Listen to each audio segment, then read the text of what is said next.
और ये सारा चीज उजाड़ देगा, उसकी भविष्यवाणी के बारे में यहाँ पे दिया है। हिजकिय्याह राजा के समय की बात है, लेकिन हिजकिय्याह राजा के समय में नहीं आता, उसके बेटे के समय में आता, और उसके बेटे के बेटे को फिर वो बंदीगृह में लेके जाता है ना। जो हम लोग ये किताब पढ़ते हैं ना, जरमाया हो गया और एजेकियल हो गया, उस समय में वो 70 साल की गुलामी में चले जाते हैं। फिर बाद में वो जोरेबाल आता, मीका और वो जकारियस नबी की किताब, ये सारे क्या है, फिर वो मंदिर हैगाई है ना, ये लोग की किताब के अंदर में क्या है, वो 70 साल की गुलामी से छूट के आने के बाद में फिर वो दूसरा बार मंदिर बनाते, जोरेबाल का मंदिर जिसको कहा जाता, उसको फिर यीशु मसीह के बाद में फिर उसको ढा दिया जाता, क्योंकि वो मंदिर को खुदावन ने क्रूस पे खत्म कर दिया। अब तीसरा मंदिर कहाँ से आने वाला है? आसमान से, जो खुदावन के हाथ से बना हुआ, ये है वो मंदिर, जो सुलेमान का मंदिर है, और ये क्रूस जो मंदिर है, ये सब खत्म हो गए, नया आसमान से आ रहे हैं। तो वो दृश्य अभी आपको दिखाया, ऊंचे में विराजमान है ना, 2 सेरब है, और फिर यहाँ पे 4 है, ये सोने का चिमटा लेके उसको सिद्ध करता है, और वो नया नियम है जो शुद्ध करता है। और देश के बहुत से स्थान निर्मल हो जाए, चाहे उसमें निवासियों का 10वां अंश भी रह जाए तो भी वह नष्ट किया जाएगा, परंतु जैसा छोटा या बड़ा द्राक्षपुष्प काटा जाता है ना, लेकिन ठूठ बनी रहती है, तो ठूठ के अंदर में क्या होता है? जीवन। वैसा ही खुदा का वंश भी हमेशा के लिए बना रहेगा, वो मरेगा नहीं, खुदा का वंश। ये नया नियम जो है वो कभी आपको मरने दे, इटर्निटी देगा, ठीक है। अब आपको दिखाएंगे ये एजेकियल की किताब के अंदर में, और उसका पहले अध्याय के अंदर में क्या दिखा है। 3रे वर्ष के 4थे महीने के 5वें दिन में बंदियों के बीच दुबार नदी के तट पे था, तब स्वर्ग खुल गया। देखा, तब स्वर्ग खुल गया, और मैंने परमेश्वर का दर्शन पाया। यहोयाकीम राजा, ये जो राजा है, इसमें बंदीगृह को लेके गया था नबूकदनेस्सर राजा। यहोयाकीम ये आखिरी राजा है, और उसके बाद में क्या हो जाता है? बाबुल का राज है, सोने का राज, फिर पीतल का पर्जिया और मिडान है ना। प्रिंस ऑफ पर्जिया में कौन था? दानियल प्रिंस था वो, क्योंकि पर्जिया और मिडान को हिला के रख दिया था। फिर अलेक्जेंडर है, और फिर रोम है, और फिर प्रभु यीशु मसीह को क्रूस पे चढ़ाया गया। फिर हमारा नया नियम चालू हो जाता है जी उठने के बाद। यहोयाकीम राजा की बंदवाई के 5वें वर्ष के 4थे महीने के 5वें दिन को कसदियों के देश यानी बाबुल के देश में पुबार नदी के तट पर यहोवा का वचन बुजी के पुत्र यहेजकेल याजक के पास पहुंचा, और यहेजकेल की शक्ति और यहोवा की शक्ति उस पर वहीं प्रकट हुई। क्या हो रही है? खुदावन की शक्ति, इमेज। और वो इमेज कौन है? खुदावन का प्रभु यीशु मसीह, जो नए नियम में उजागर हो गया है। पुराने नियम का यहोवा भी यीशु, नए नियम का उत्पत्ति से भी यीशु, और उत्पत्ति से पहले भी यीशु। जब मैंने देखने लगा तो क्या देखता हूं कि उत्तर दिशा से बड़ी घटा, उत्तर दिशा से, नॉर्थ से बड़ी घटा, भवंडर के समान, गोल गोल आंधी के समान आती है ना, वैसा लहराती हुई आग सहित बड़ी आंधी आ रही है। आग सहित, तो वो धुएं के चक्कर के अंदर में क्या है? आग। समझने की कोशिश करो। और उसके बीच में से झलकाया हुआ पीतल, यानी आग पीतल के समान, यानी मध रहता ना, प्योर मध, पीला, वैसा कलर है।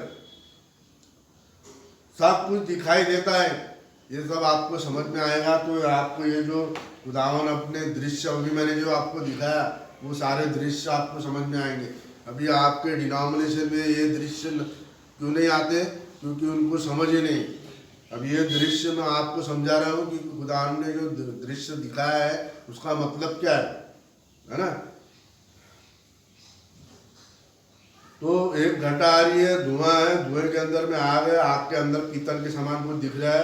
अब वहां उसके अंदर में से तो घटा के चारों ओर प्रकाश और राख के बीचों बीच से जलता हुआ पीतल को दिखाई देता है और उसके बीच में से 4 जीवधारू। तो ये 4 जीवधारू का यहाँ से जो है भविष्यवाणी है प्रकाशित वाक्य के 4 अध्याय से 4 प्राणियों का दृश्य दिया गया है और वो खत्म कहाँ होता है 16वें अध्याय में, क्योंकि वो यही 4 प्राणी में से एक प्राणी क्रोध के प्याले को भरता है और फिर 7 एंजल्स जो है वो खुदा के साथ क्रोध के प्यालों को फूंकते हैं, उंडेलते हैं। उसके बाद 4 करूब आपको नजर नहीं आते। उसके बाद में सीधा मंदिर है, खुदावन है, मेमना है और खुदा के लोग है और 12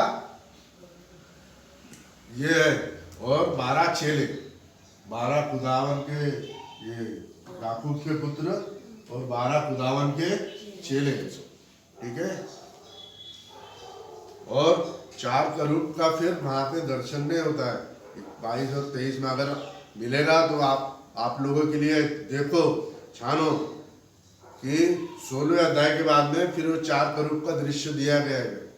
2 सेरफ का दृश्य सिर्फ यशायाह ने देखा, उसके बाद में है नहीं, क्योंकि सारा चीज नए नियम के अंतर्गत में सारा चीज कंप्लीट हो गया है। पुराना नियम और नया नियम और आदम से लेके मूसा तक जो नियम ने था सारों को समेट के एक चीज कर डाला उसने, है ना। और वो एक चीज होने में फिर उसमें से 4 करूब आए। 4 करूब यहाँ पे 4 सिंह को दर्शाता है। तो ये क्या करते हैं, सिंह क्या करते हैं,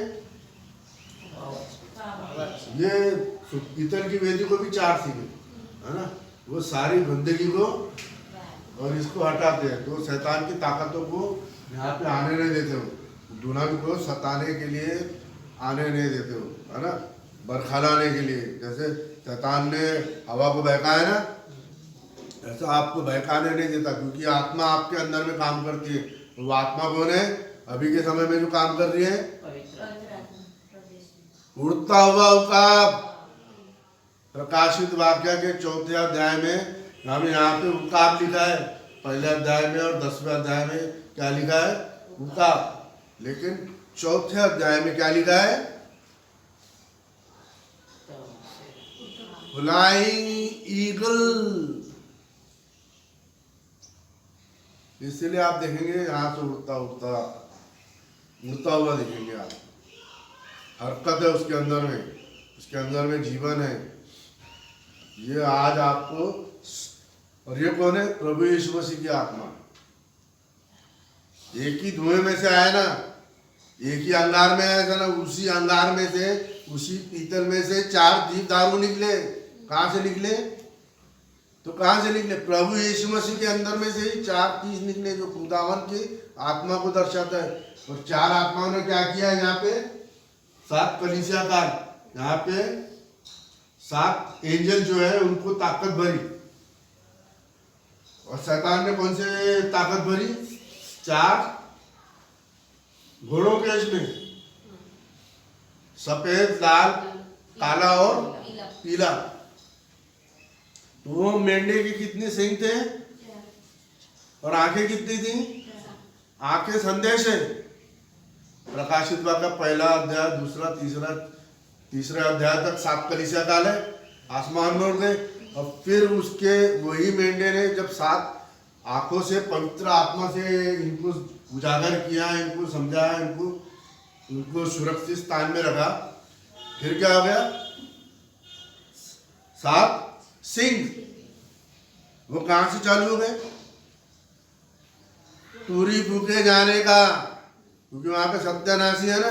तो एक ही मेंढा, एक तो शांति से काम करा दिया, सारा दिखा दिया, पवित्रता में आपको रखा दिया। यहाँ पे 4 जीवधारू की ताकत से फिर बाद में क्या कर रहा है, फिर वो जीवधारी का काम होने के बाद में सिंह, खुदा 7 एंजल जो तूरी फूके, ये जो 7 दूत खुदा के थे, पौलुस से लेंगे विलियम मैरन तक, ये जो तूरी फूके ये 7 आत्माएं थी आंख, और वो 7 सिंह भी 7 आत्माएं, 7 आंखें खुदा की आत्माएं और 7 सिंह भी एक सिंगल खुदा की आत्मा है। सिंह भी आत्मा है और अब सिंह क्या कर रहे हैं? जब ये प्रोग्राम हो गया, आंखों का काम हो गया, आपकी आंखें दिख रही है ना, आंखों के ऊपर में दिख रहा है, जब ये आंखों का काम हो जाएगा तब काय का काम होगा? दो भविष्यवक्ता आएंगे, मूसा और इलियास, और 1,44,000 को प्रोटेक्शन देंगे। और बाद में क्या हो रहा है? सिंह। तो ये जो संदेश हो गया, इसका रिजल्ट जो छूट गए, लेफ्ट बिहाइंड, जिन्होंने संदेश को माना नहीं, जिन्होंने हमारे संदेश को, भविष्यवक्ता के संदेश को अपनाया नहीं, छूटने वाले के ऊपर में 7 तूरियां फूकी जाए। उसमें कितनी बड़ी सत्यानाशी है, 7 विपत्तियां, कितनी सत्यानाशी है, 7 क्रोध के पहले कितनी सारी सत्यानाशी लिखी है, 7 बार होने के बाद में फिर अरमागेडन की राय के अंदर में 1000 साल का मिलेनियम है, फिर 8वां दिन है, नया कर देगा सबको। ये बात समझ में आई? धीरे धीरे आप इसको समझ में आएगा नहीं, लेकिन आप लगे रहो, धीरे धीरे धीरे पवित्र आत्मा आपको सारी बातें उजागर करेगा। परंतु उनमें से हर एक के 4-4 मुख और 4-4 पंख थे। अब यहाँ पे 6 नहीं है, वहां पे 6 थे, यहाँ पे 4 है, लेकिन प्रकाशित वाक्य में कितने? 6 पंख है उसको, 4थे अध्याय में देखो तो 6 पंख है। उसके पांव सीधे थे और उनके पांव तलवे बछड़े के खूर के समान थे, क्योंकि वो कड़ा है ना। और बछड़े का जो बैल का जो पैर होता है फर्म है ना, जमीन पे टिका रहता है, इसी के लिए उसको बकरे का पैर, ये बैल का खूर के समान उसके पैर थे, और वो झलकाए हुए पीतल के समान चमकते थे। उसके चारों ओर पंखों के नीचे मनुष्य के हाथ थे, और चारों के मुख और पंख उस प्रकार के थे, उनके पंख एक दूसरे से मिले हुए थे। मैंने आपको फोटो दिखाया ना, उसमें पंख जुड़े हुए हैं, वो जो जीवधारू है, और अपने अपने सामने सीधे ही चलते हुए, मुड़ते नहीं थे, सीधे ही सीधे जाते हुए। और उनके सामने मुख और उनका रूप मनुष्य का सा था, और चारों के दाहिने ओर जो मुख था वो सिंह का था, और बाईं ओर जो मुख था वो बैल का था, और चारों के पीछे के जो मुख था वो उकाब था, यानी उकाब का जो है ना सामने, और फिर मनुष्य, और फिर पुरुष, और फिर बैल, और वो 4 सिंह को दिखाता है वेदी को, शुद्ध करते हैं ना। ये 4 जो ये है, आपको पवित्रता के अंदर में पवित्र आत्मा के जरिए से आपको शुद्ध करते हो, और शुद्ध वाला संदेश सुनाते हैं। उसके चेहरे ऐसे थे, उनके मुख और आंखें ऊपर की ओर और अलग अलग थे, उनके मुख और पंख ऊपर की ओर अलग अलग थे। हर एक जीवधारी के 2-2 पंख थे, ऐसे अलग अलग पंख थे, और ऐसे पंख जुड़े हुए थे, और ऐसे वाले उड़ने वाले, और ऐसे नीचे खड़े रहने के लिए। तो हर डायरेक्शन का उसका मतलब होता था। ऊपर पंख है मतलब उड़ रहे, नीचे पंख है मतलब बैठे हुए। तो अभी जो मैंने आपको फोटो दिखाया है, उसके अंदर में क्या है? पंख नीचे बैठे हुए, है ना। यानी अभी पवित्र आत्मा ठहरा हुआ है, जिस दिन पवित्र आत्मा उड़ जाएगा, उसके पंख क्या हो जाएंगे? ऊपर हो जाएंगे। तो आप सब रैप्चर में चले जाएंगे। बाकी जो बचे हुए, छूटे हुए, जिन्होंने संदेश नहीं माना, सब यही जमीन से जुड़े रहेंगे।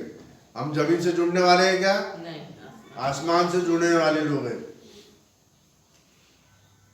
उनके चेहरे ऐसे थे, उनका मुख और पंख ऊपर की ओर अलग अलग थे उड़ने के लिए, हर एक जीवधारी के दो दो पंख थे जो एक दूसरे के पंख से मिले हुए थे और दो पंख से उनके शरीर ढांपे हुए थे। ढांपना मतलब लोगों को ढांप के रखना। सीधे अपने अपने सामने ही चलते थे, जिधर आत्मा जाना चाहता था वे उधर ही जाते थे और चलते समय मुड़ते नहीं थे। जीवधारी के रूप छह पंख थे, उसको 6 पंख थे और अंगारों और जलती हुई मशालों के समान दिखाई देते थे और वह आग जीवधारू के बीच इधर उधर चलती फिरती हुई बड़ा प्रकाश देती थी और उस आग से बिजलियां निकलती थी और जीवधारू का चलना फिरना बिजली का सा था। बहुत भयंकर भयंकर चेहरे दिखाते हैं, यूट्यूब के अंदर में आप देखेंगे, लेकिन मैंने आपको जो दिखाया वो कितना साधारण है, धुएं के बादल से बना हुआ है ना, धुएं के बादल से बना हुआ है, एक चार धुएं के बादल से बना हुआ है ना।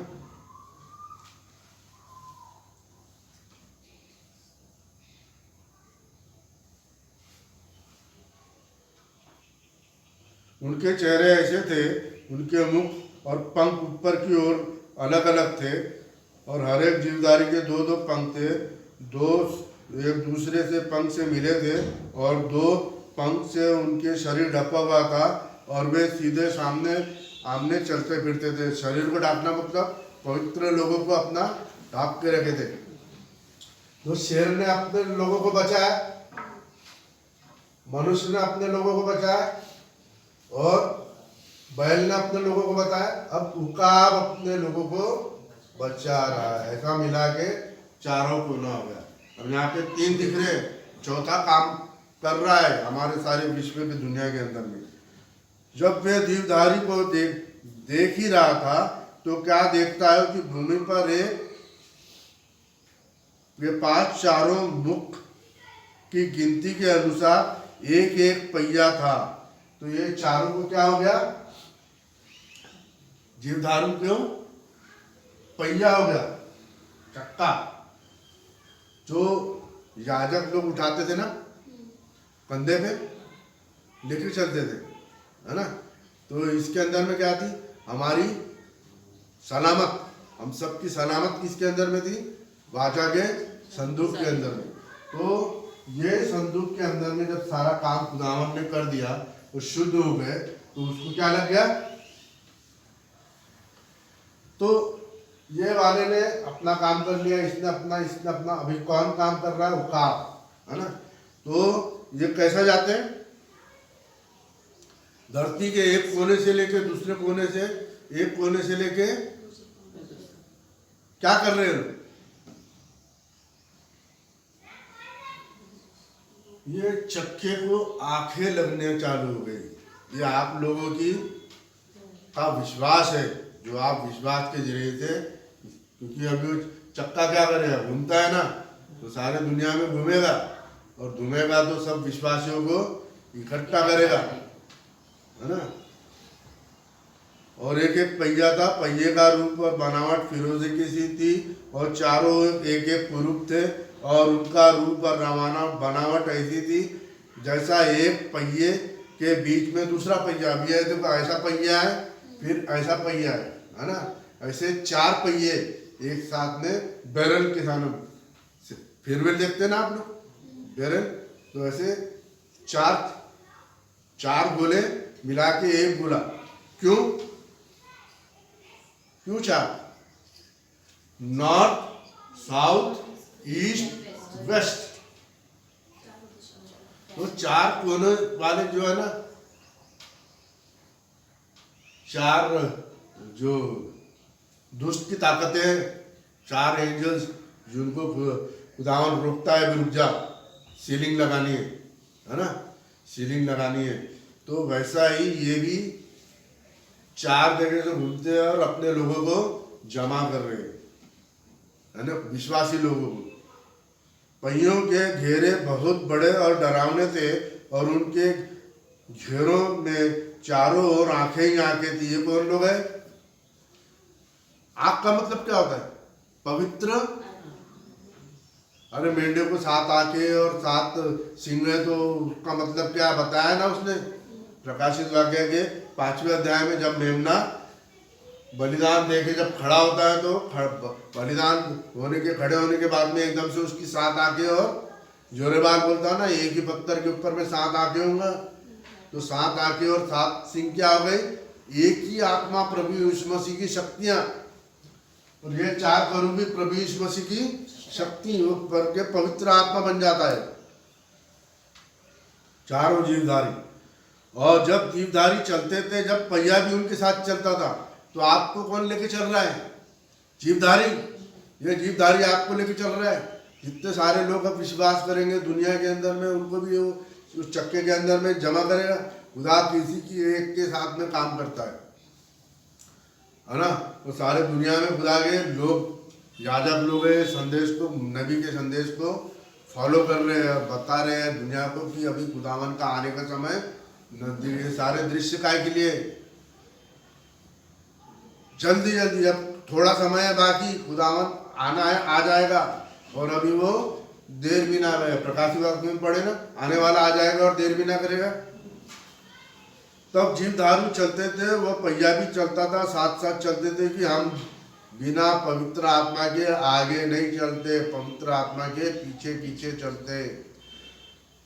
पवित्र आत्मा का साइन मेरे ऊपर में है, तो आप मेरे आगे चलोगे कि पीछे चलोगे? पीछे ना।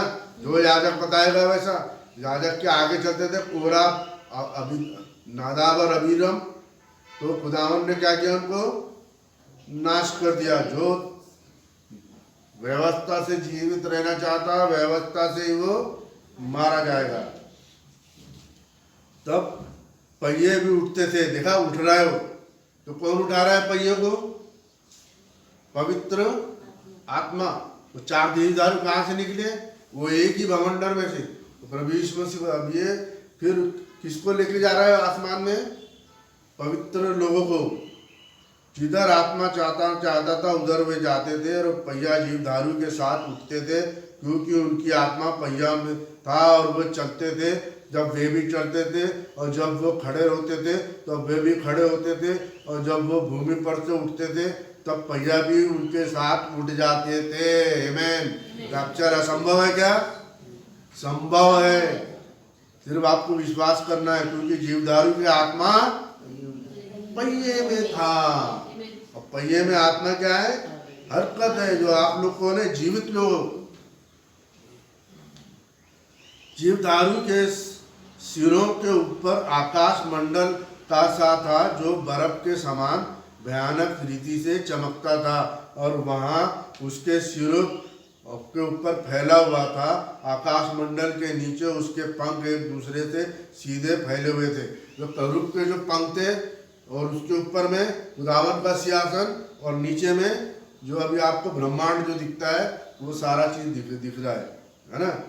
तो उसके पंख के नीचे, जीवधारी के पंख के नीचे दो और पंख थे, जिससे उनके शरीर ढांपे हुए थे, जिनसे वो चलते समय उनके पंखों की फड़फड़ाहट की आहट मुझे बहुत से जल और सर्वशक्तिमान की वाणी या सेना की हलचल की सी सुनाई पड़ती थी। ये क्या हो गया? ये लोग हैं। किसने उनको प्रोटेक्शन दिया? जीवधारी ने। और उनके पंख के अंदर में किसकी आवाज थी? आप लोगों की। क्योंकि वो जो धुआं उठता है, तो वो बताया ना कि वो बिलीवर्स लोग की प्रार्थना है। वैसे यहाँ पे जो उठ रहे हैं वो बिलीवर लोग हैं, हलचल कर रहे हैं सर्वशक्तिमान की, है ना। फड़फड़ाहट की आवाज आ रही है, और बहुत सारे जल के समान आवाज है। जल मतलब लोग, पवित्र लोग जो बचाए गए। और जब वे खड़े होते थे तब वो अपने पंख लटका देते थे। यहाँ खड़े हैं ना, तो पंख नीचे लटके हुए हैं और एक दूसरे से जुड़े हुए हैं। ये मैंने आपको फोटो दिखाया। फिर उसके सिरों के ऊपर जो आकाश मंडल था, उसके ऊपर एक शब्द सुनाई पड़ता था, और जब वे खड़े होते थे तब उनके पंख लटक देते थे। तो आकाश मंडल उनके सिरों के ऊपर था, उनके ऊपर मानो कुछ नीलम का सा बना हुआ था। ये सिंहासन है खुदावन का, ब्लू कलर का, और सिंहासन के ऊपर मनुष्य के से कोई दिखाई देता था। क्या दिखाई देता था? हाँ बेटा, एक मनुष्य एक सिंहासन ट्रिनिटी वाले, कहाँ पे वो तीन व्यक्ति अलग अलग है, फिर सब तीन मिला के एक है, और एक है और तीन है, और तीन है और एक, ये गलत फहमी में नहीं रहना, क्योंकि एक ही सिंहासन है और एक ही व्यक्ति उस पर विराजमान है, वह है हमारा प्रभु यीशु मसीह। उसके कमर से लेकर ऊपर की ओर मुझे मानो झलकाया हुआ पीतल का दिखाई पड़ता था, ये आग का खंभा है, और उसके भीतर और चारों भीतर आग ही आग दिखाई पड़ती थी। फिर उस मनुष्य की कमर से लेकर नीचे की ओर भी मुझे कुछ आग सी दिखाई पड़ती थी, और उसके चारों ओर प्रकाश था, जैसे वर्ष के दिन बादल में धनुष दिखाई देता था, वैसा ही चारों ओर प्रकाश दिखाई दे। धनुष मतलब वाचा, खुदा की वाचा, वो आपको भूला नहीं और ना कभी भूलेगा। यहोवा का तेज से करूप रूप ऐसा था, उसे देखकर मैं मुंह के बल गिरा। तब मैंने एक शब्द सुना, जैसे कोई बातें करता है। 10 मिनट में छोड़ेंगे। 10वां अध्याय।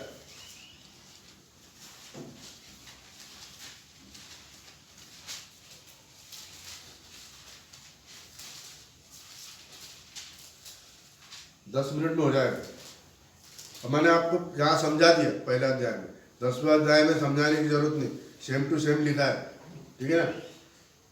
इसके बाद मैंने देखा कि करूबों के सिर के ऊपर जो आकाश मंडल था और नीलम का सिंहासन कुछ दिखता था पंखों के ऊपर में, और पंख के नीचे जो हमारा ब्रह्मांड है। तब यहोवा ने उस सन के वस्त्र पहने हुए पुरुष से कहा, सन का वस्त्र पहना हुआ एक पुरुष है, ये कौन है? प्रभु यीशु मसीह। और वैसे ही भविष्यवक्ता है, क्योंकि जो 7वां पुरुष है वो सन का कपड़ा पहनता है ना। तो उसके अंदर में आत्मा किसकी है? प्रभु यीशु मसीह की। तो जो आत्मा ये करेगा, जो भविष्यवक्ता करेगा, वो किसके इशारे पे करेगा? प्रभु यीशु मसीह की तरफ। घूमने वाले पहिए के बीच करूब के नीचे जा और अपने दोनों मुट्ठियों में करूब के बीच से अंगारों को भर के नगर पर बिखेर दे। मैंने ये 4 सिंह को करूब क्यों बोला? क्योंकि एक करूब के बीच से अंगार लेके जा बोलता हूँ। तभी मैंने यहाँ पे करूब दिखाया गया मंदिर में, यहाँ सिर्फ सिंह दिखाया गया। सिंह ताकत को दर्शाता है, आत्मा को दर्शाता है, प्रोटेक्शन को दर्शाता है, और शैतान को और गलत बातों को मार के भगाता है। तो अब यहाँ से वो आ रहा है, देखो, अंगारों से भरकर नगर पर बिखेर दे। जो पवित्र लोग हैं वो यहाँ शुद्ध होते, जो फेंके जाते हैं वो रिजेक्टेड लॉट है, जो संदेश में थे और छोड़ छाड़ के चले गए, जो ऑर्डिनेट पास्टर को मानते नहीं और फिर मानते और फिर नहीं मानते करके चले गए। सबके ऊपर में बवंडर मंडराएगा, सब देखेंगे ये सारी बातें। मेरी बातों को आप गौर से सुनो, ये सारी हकीकत है, और आज नहीं तो कल आपके सामने में पूरी होगी। वहाँ मेरे देखते देखते उनके बीच गया, और वो पुरुष भीतर गया, तो वो करूब भवन के दक्षिण की ओर खड़ा हो गया। कहाँ खड़ा हो गया वो करूब? दक्षिण के। और भीतर वाले आंगन में भरा हुआ था। तब यहोवा का तेज करूब के ऊपर से उठकर भवन की देवड़ी पर आ गया। देवड़ी पर आ गया मतलब बाहरी आंगन, ये है ना, बाहरी आंगन पे आ गया। पर्दे के मिलाप वाले तंबू के पर्दे के बीच भाग आंगन पे आ गया, और बादल भवन से भर गया, और वह आंगन यहोवा के तेज से प्रकाश से भर गया। करूब के पंख का शब्द बाहरी आंगन तब सुनाई देने लगा था। वह शक्तिमान परमेश्वर ने बोलने का सा शब्द था। देखा ना उसने, कोई ना यहाँ से अशुद्धता हो गई ना, खुदावन प्रोटेक्शन से हटके बाहरी आंगन में आ गए। और करूब कहाँ आ गए? दाहिने तरफ, मंदिर के दाहिने तरफ। और खुदावन का तेज कहाँ आ गया? यहाँ पे है क्या? रिजेक्टेड लॉट वाला फेंक दिया उसने बाहर कोयले को। जब उसने सन के वस्त्र पहने हुए पुरुष को घूमने वाले पहिए के भीतर करूब के बीच से आग लेने की आज्ञा दी, तब वह उसके बीच में जाकर एक पहिए के पास खड़ा हुआ। वेदी के पास में खड़ा हो गया। और तब करूब के बीच से एक करूब ने अपना, एक करूब मतलब उकाब ने वो करूब लेके उसको, क्योंकि फाइनल वाला काम कौन कर रहा है? उकाब करेगा। करूब ने अपना हाथ बढ़ाकर उस आग में से करूब के बीच में थी कुछ उठाकर सन के वस्त्र पहने हुए पुरुष को मुट्ठी में दे दिया और वो उसे लेकर बाहर चला गया। करूबों के पंख नीचे और मनुष्य का हाथ से कुछ दिखाई देता था। तब मैंने देखा कि करूबों के पास 4 पहिए हैं, अर्थात एक पहिया, एक करूब एक पास एक पहिया है, और पहिए का रूप फिरोजा का सा है। उनके सामने ऐसा रूप है कि चारों एक जैसे दिखाई देते थे। एक ही पुरुष के 4 रूप है, एक ही पुरुष की सारी चीजें हैं, ठीक है। और वो करूब ने क्या किया है? शुद्ध किया है लोगों को। पहिए के बीच दूसरा पहिया है, उन्होंने बताया ना, एक पहिए के बीच दूसरा 4 है, आगे पीछे और इधर उधर जाने के लिए। क्यों? क्योंकि वो अपने चुने हुओं को इकट्ठा कर रहे हैं। चलते समय वो चारों अनंगों के बीच से चलते थे और चलते समय मुड़ते नहीं, वरन इधर उधर उनका सिर रहता था।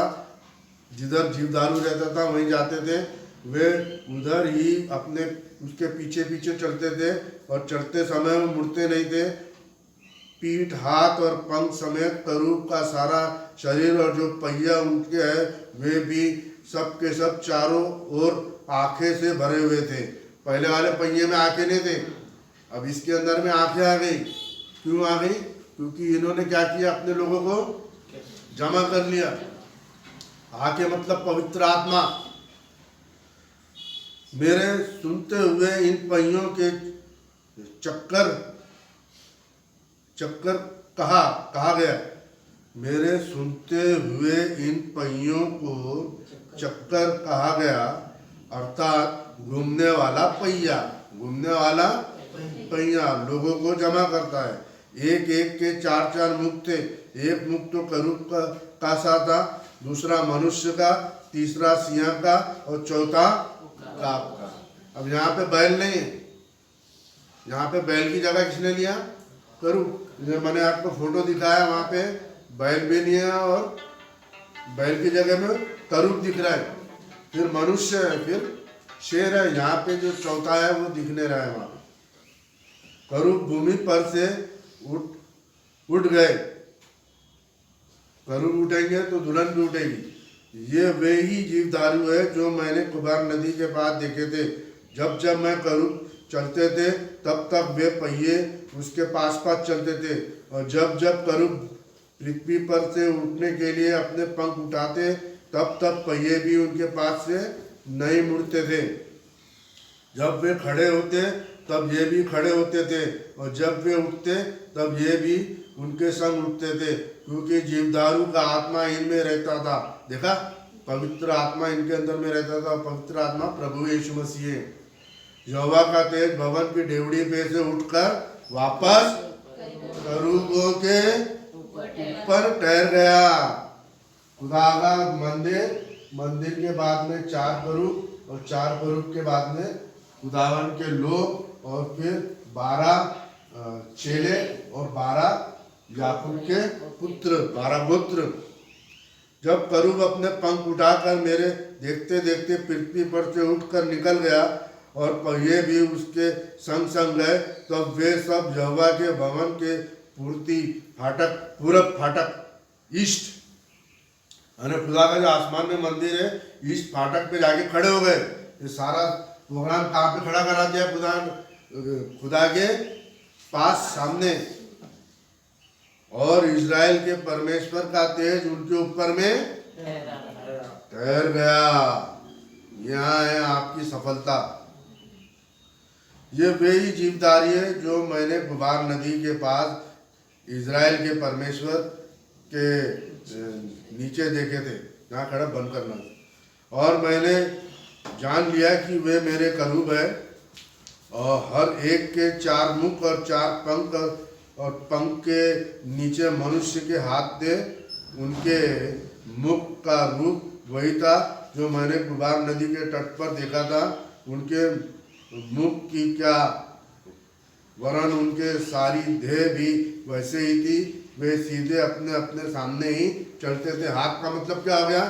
खुदावन का दाहिना हाथ। बंद कर, आज यहाँ बंद करते, अगला